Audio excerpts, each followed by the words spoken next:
Hi there! Let's walk you through how to assign an activity in Yourway Spark.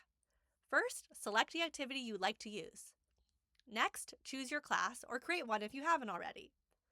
Then, set the duration for how long you want the activity to stay open. Now you'll decide how to build your activity. You can base it on a topic, objective, or standard, or even upload a document. For this example, we'll use an objective for a middle school science class.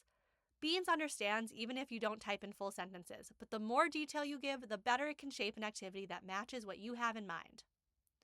Press continue, and with the details you've entered, Beans will help you create a Spark activity with checkpoints and questions aligned to your objective.